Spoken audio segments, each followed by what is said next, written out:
علی رسول الکریم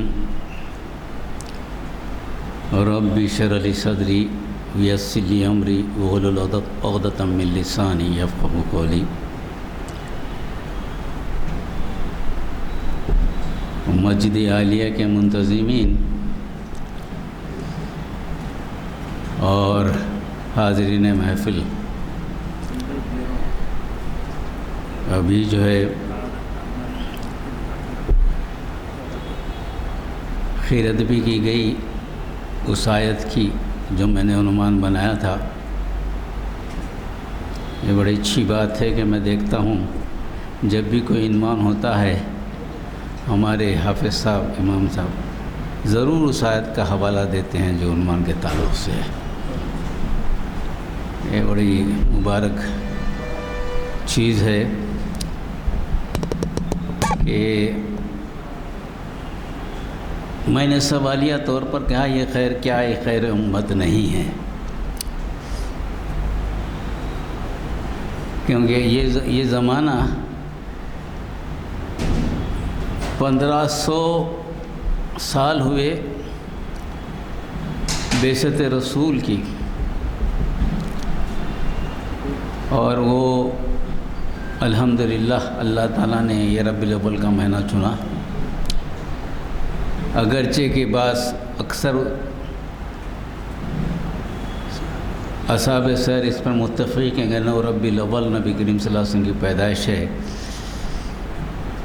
مگر اس پر بھی اتفاق ہے کہ 12 ربیع الاول بھی پیدائش ہے۔ بہرحال کچھ بھی ہو مگر ماہنہ جو ہے ربیع الاول کا مہینہ ہے جس میں فیصلہ کیا گیا۔ اس لحاظ سے اس مہینے کی برکت اگر آپ دیکھیں، اللہ تعالیٰ نے دنیا میں 12 مہینے بنائے ہیں جس کا ذکر سورہ توبہ میں بھی ہے، اس لیے دنیا میں کسی بھی مذہب میں کہیں بھی جائیے آپ 12 مہینے ملیں گے سال کے، اس سے ہٹ کر 13واں مہینہ نہیں ملے گا۔ اور کائنات کی تخلیق میں کائنات کے مکمل ہونے کا اور کائنات کے ختم ہونے کا، یہ دونوں کا اعلان ہے نبی کریم صلی اللہ علیہ وسلم کی آمد۔ یعنی جس مقصد سے دنیا بنائی گئی تھی وہ کام ختم ہوا، اب کوئی نبی آنے والا نہیں ہے، اب ایک آخری دست تمہارے پاس ہے، اسی پہ چلنا ہے قیامت تک، اب کوئی لاہ عمل آنے والا نہیں ہے۔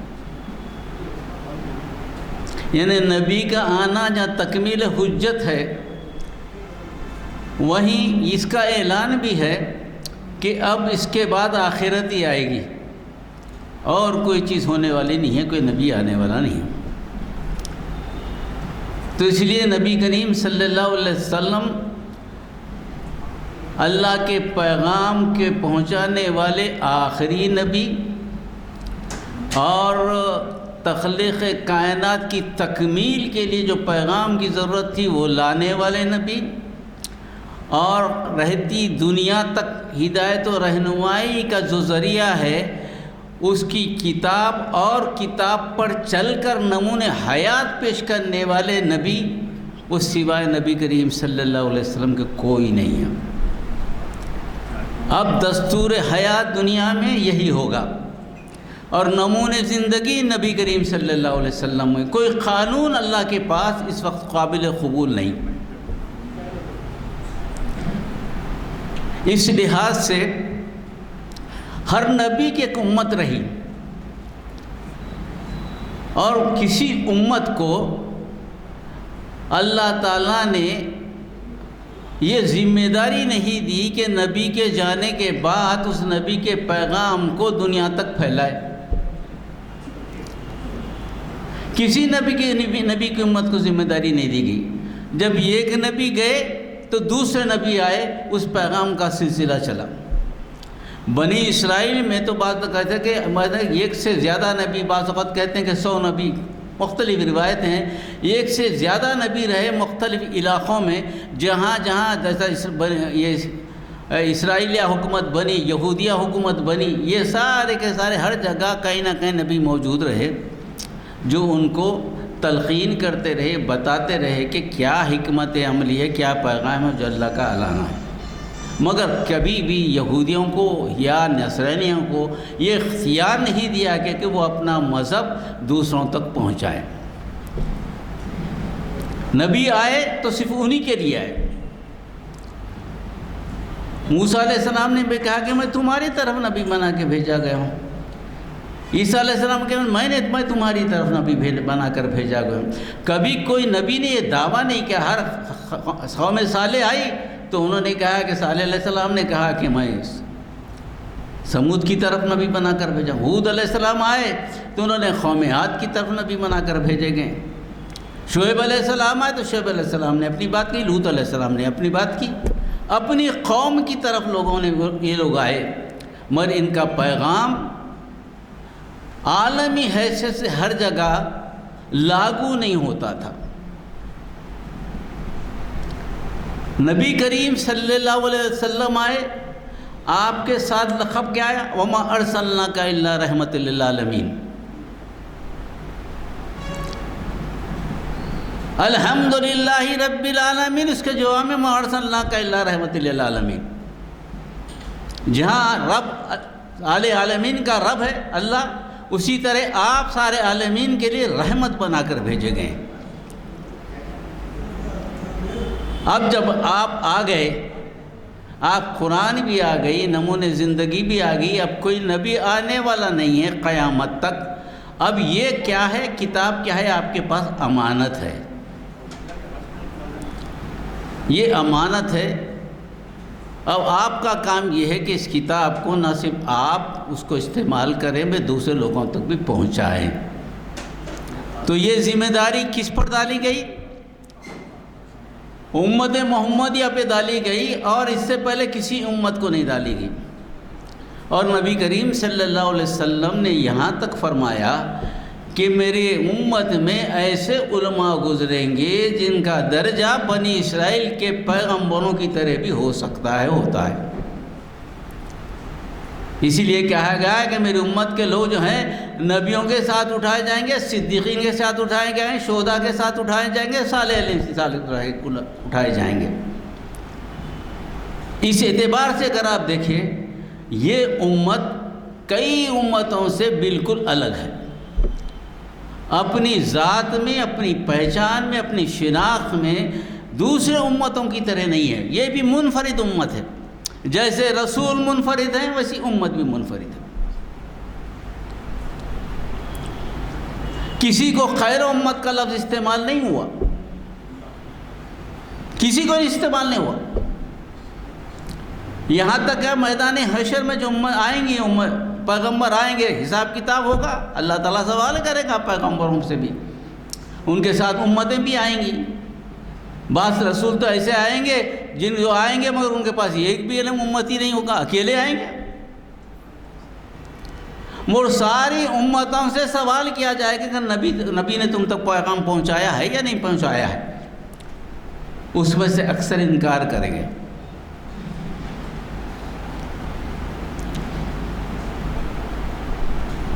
اللہ تو جانتا ہے نبی نے کس کو پہنچایا کیا نہیں پہنچایا، اللہ تو عدل و انصاف کا ہے، مگر درجہ بلند کرنا ہے نا نبی کریم صلی اللہ علیہ وسلم کا، درجہ بلند کرنا اس امت کا۔ اللہ نے کہا کہ نبی کریم صلی اللہ علیہ وسلم اس وقت گواہی دے گی میں اور میری امت، جو چبوترے پہ بیٹھے رہیں گے، جو گواہی دیں گے کس پر؟ انبیاء پر۔ ایسا کسی امت کو نہیں ملا۔ تو اسی لیے قرآن نے کہا کنتم خیر امت اخرجت للناس۔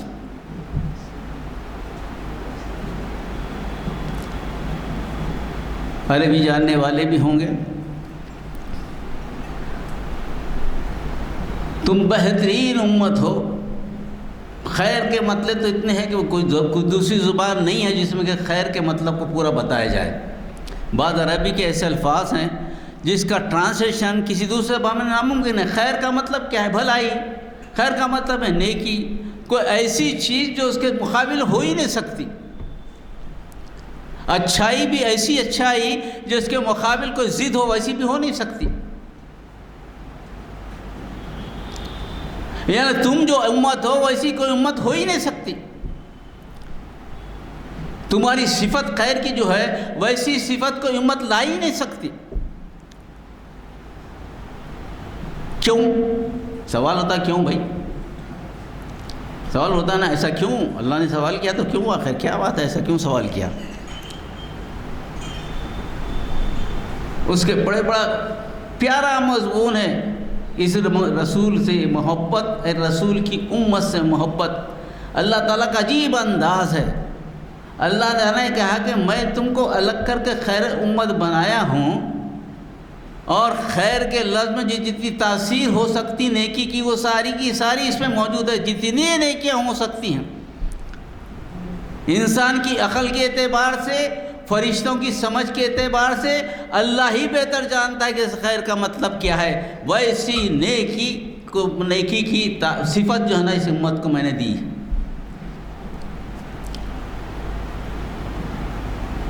یہ کیوں؟ سوال اٹھتا ہے تمام میں، بھئی خیر امت بولا تو اللہ کیوں؟ پڑھتے چلے جاتے ہم. نہیں، اس کی تعریف ہے اخرجت للناس، کنتم خیر امت اخرجت للناس. یعنی اللہ نے انسانوں میں سے اس کو منتخب کیا ہے.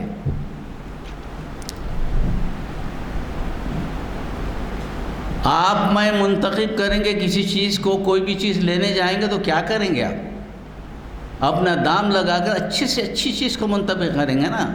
جس دام آپ کے پاس ہے اس دام میں اچھی سے اچھی چیز کو لیں گے، چنیں گے، منتخب کریں گے. ہماری پسند تو یہ ہے، ہماری عقل کتنی، ہماری سوچ کتنی، ہمارے حدود، ہر چیز کے حدود متعین ہے. مگر ایک غیر محدود چیز، ایسا علم جس کا احاطہ ہی نہیں کیا جا سکتا، اللہ کی ذات کو سمجھا ہی نہیں جا سکتا،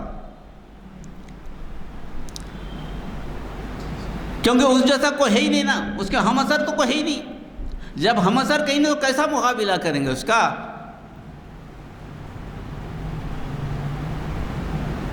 لم یکن لہ کفوا احد ہے نا، کہاں ہے؟ کوئی ہے نہیں، بتائیے.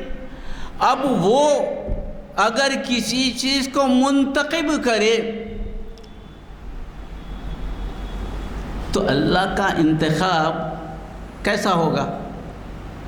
جب ہم اچھی چیز کو منتخب، اللہ کا انتخاب کیسا ہوگا؟ اللہ کا انتخاب چننا ہے، اس سے اچھی چیز تو ہو ہی نہیں سکتی. اللہ کا انتخاب ہو. اور یہ کیا ہے؟ یہ وہ چیز ہے جو نبی جس پر آپ صلوات بھیجتے ہیں، جن کا نام آ گیا تو درود شریف بھیجنا لازم ہے. ان سے رشتہ اللہ کا آخری نبی سے، وہ رشتے کے تحت جو ان کی امت آ گئی، اللہ کی محبت بھی اس امت سے ویسی ہے.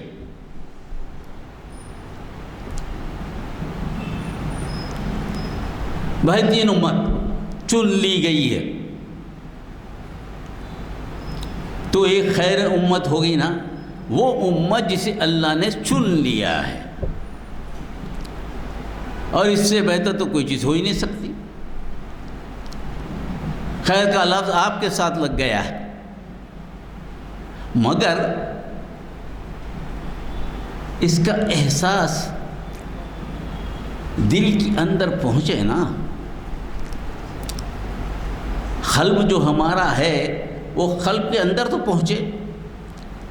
قلب کا جو کھانا ہے، قلب میں جو ہے نا، قلب کو دو حصوں کو تقسیم کرنے والا کالا دائرہ ہے.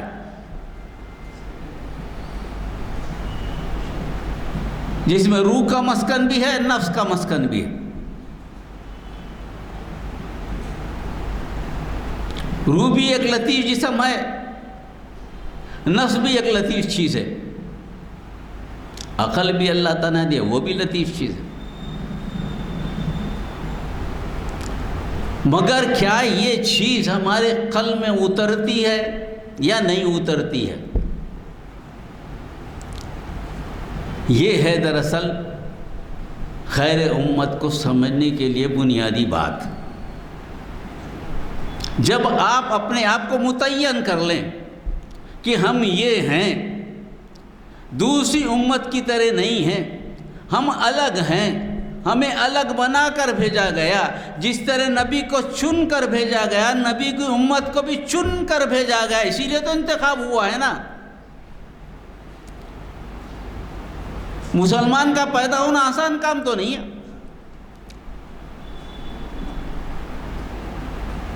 مسلمان کو وسائل و ذرائع میں دیکھا نہیں جاتا نا، وسائل و ذرائع تو بالکل دنیاوی چیز ہے، کیا اہمیت ہے اس کی، آج ہے کل نہیں ہے، مگر جو چیز نہیں جانے والی ہے وہ کیا ہے، وہ تو ایمان ہے۔ ایمان باللہ، اطاعت رسول، پیروی رسول، وہ پیدائش سے مل جائے تم کو، اس سے بڑی نعمت کیا ہے؟ تو آپ تو وہ چنندہ لوگوں میں آ گئے۔ تو یہ مہینہ دراصل یاد دلاتا ہے اس کی، رسول کی بعثت کے بعد رسول کی امت کو بھی اس درجے پہ پہنچا دینا، یہ اللہ کا فیصلہ ہے۔ تو آپ اپنے آپ کو متعین کر لیجئے کہ آپ کیا ہیں۔ جب آپ ایک مرتبہ متعین کر لیں گے تو آپ کی فکر بدل جائے گی، آپ کا نظریہ بدل جائے گا، آپ کی زندگی بدل جائے گی۔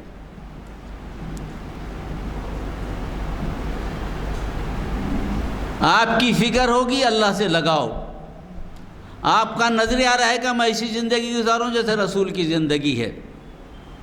آپ کی تہذیب کیا ہوگی؟ اللہ کے قانون کو نافذ کرنا، رسول اکرم صلی اللہ علیہ وسلم کی زندگی کو لوگوں تک پہنچانا، یہ نصب العین ہوگا آپ کا۔ اگر خیر و امت سمجھتے ہیں، نہیں دوسری امتوں کی طرح کاسا گدائی لے کر حضرت کے سامنے چلے جا رہے ہیں کہ میرے مسائل کو حل کرو، ارے کون تمہارے مسائل کو حل کرے گا؟ کس کے پاس اتنا دم ہے؟ علم تو تمہارے پاس ہے، تم بہترین امت ہو اور تم جا رہے ہو دوسروں کے پاس مانگنے کے لیے۔ جس سے مانگنا ہے اس سے مانگے بغیر دوسروں کے پاس جا رہے ہو۔ حکم تو کیا ہے؟ وَاسْتَعِينُوا بِالصَّبْرِ وَالصَّلَاةِ إِنَّ اللَّهَ مَعَ الصَّابِرِينَ، وہ یہی نا، مانگو اللہ سے صبر اور صلاح سے، اللہ مدد کرنے والا ہے صابرین کے ساتھ۔ تو نظریہ خیر امت کا نظریہ دل میں سمو جانا، دل میں بیٹھ جانا، اپنے آپ کو علیحدہ ایک ذمہ دار ابدی تربیت لے کر، ابدی ترتیب سے، ابدی اصول، ابدی ذمہ داری سے اگر آپ اپنے آپ کو الگ کر لیں تو آپ کے مسائل حل ہو گئے۔ اگر آپ ان لوگوں کی طرح جو دوسرے ہیں، امتیوں کا، دوسری امتیاں جو کچھ بھی ہے، ان کی طرح مسائل میں الجھ کر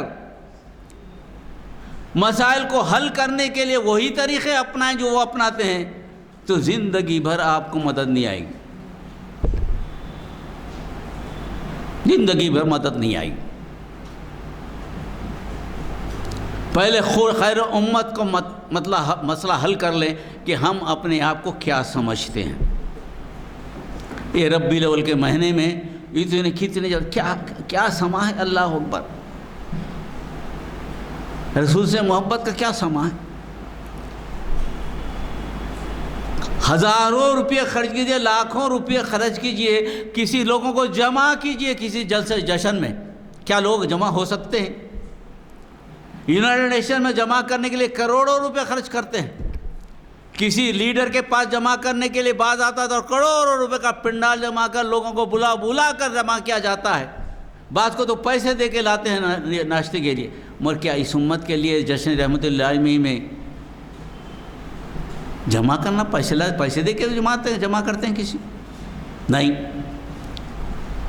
ہر جگہ ساری دنیا میں ایک جشن ہے، کہے کا جشن ہے؟ نبی کے آنے کا جشن۔ اس نبی کے آنے کے جشن میں اگر یہ بھی شامل ہو جائے کہ ہم خیر امت ہیں تو بات کتنی بن جائے گی۔ بات بدل جائے گی نا۔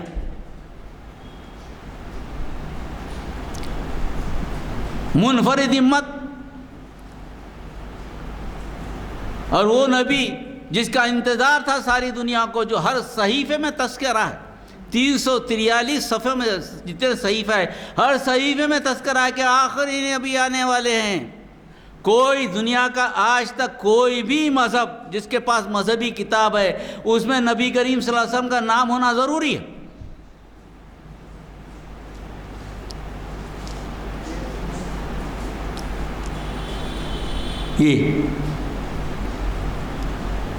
تو یہ ہو گیا خیر امت۔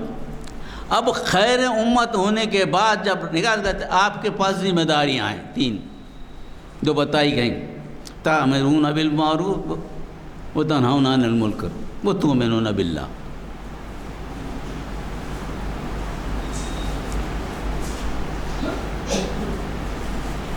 نیکی کا حکم دینے والی،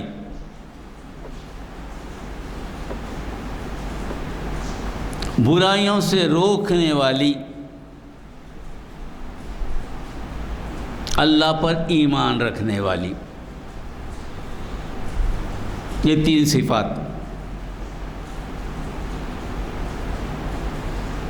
پہلے نیکی کا حکم دینے والی،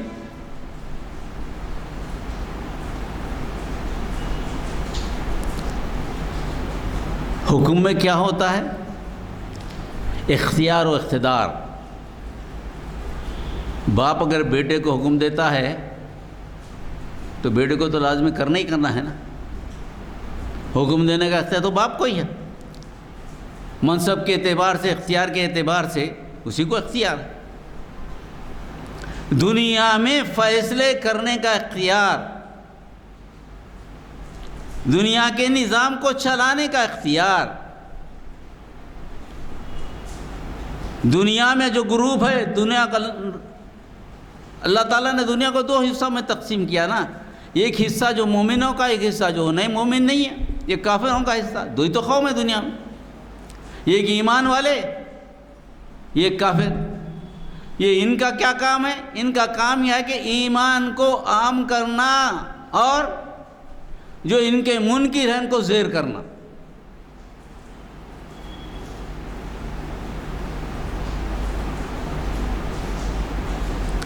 ایمان کو عام کرنا ہے تو خیر کو پھیلاؤ۔ خیر کیا ہے؟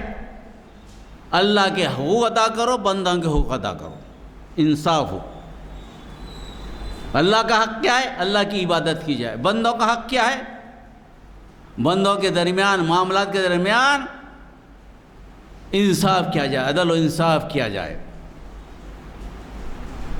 تمہارے معاملات بندوں کے ساتھ ایسے ہوں جس میں جو ہے نا مبہم بات نہ ہو، سیدھی راست بات ہو۔ کہ تم بھی کہ شعیب علیہ السلام کی قوم کی طرح نہ ہو، تجارت کرتے تھے مگر کیا کرتے تھے؟ ہمارے آباء و اجداد نے جو ناپ تول کے پیمانے ہیں یا معاملات میں جو گڑبڑ ہے، فائدے کی جو چیز ہے، مفادات کی، وہ اختیار کرتے تھے، اللہ کے حکم کو اختیار نہیں کرتے، دعویٰ کرتے تھے کہ ہم مومن ہیں۔ شعیب کی قوم نے کبھی یہ نہیں کہا کہ ہم مومن نہیں ہیں، دعویٰ تو ہی تھا ہم مومن ہیں، مگر معاملات میں اللہ کے احکام کے بجائے اپنے نفس کے احکامات، اپنے مفادات کی فکر، تو یہاں ہوگا ایمان کی ٹکر۔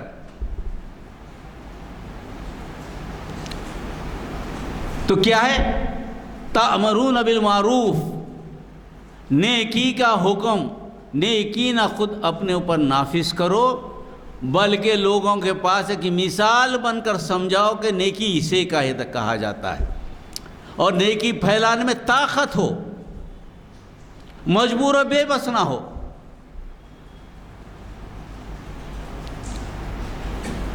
اللہ تعالیٰ نے مسلمانوں کو مظلوم تو بنایا نہیں، مسلمانوں کو محکوم تو نہیں بنایا، مسلمانوں کو معیوب تو نہیں بنایا، ہر چیز سے پاک ہے نا، یہ خیر امت ہے۔ پہلے آپ نے طے کر لیا میں خیر امت ہوں، اللہ نے مجھ کو چن لیا۔ اللہ چننے والا معیوب چیزوں کو چنے گا، بے مان چیزوں کو چنے گا؟ کس کو چنے گا اللہ؟ اللہ تو اس کو چنے گا جس میں عیب نہ ہو، اللہ اس کو چلے گا جو ایمان والا۔ اللہ تو ان کو چنے گا پہلے آپ طے کر لیے کہ میں خیر امت ہوں، پھر اس کے بعد عمل میں کیا ہے؟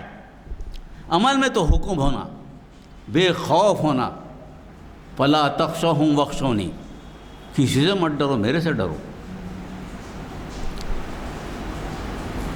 خیر امت کی پہچان، مسائل کچھ بھی ہوں، مسائل کچھ بھی ہوں، اختیار کس کا ہے بھائی؟ اختیار کسی فرد کا ہے کیا؟ کسی فرد کا اختیار نہیں۔ دنیا کس کے مطابق چلتی ہے؟ اللہ کے حکم سے چلتی ہے۔ مسائل تمہارے پاس آتے ہیں تو یا تو تمہارے ہاتھ سے لائے ہوئے ہیں یا تو آزمائش ہے، اور کیا ہو سکتی ہے دوسری چیز؟ مظلوم تم اپنے آپ کو سمجھتے ہو تو تم نے خیر امت کا مطلب ہی نہیں سمجھا، تم مظلوم ہو ہی نہیں سکتے، تم محکوم نہیں ہو سکتے، تم میں خوف پیدا نہیں ہو سکتا۔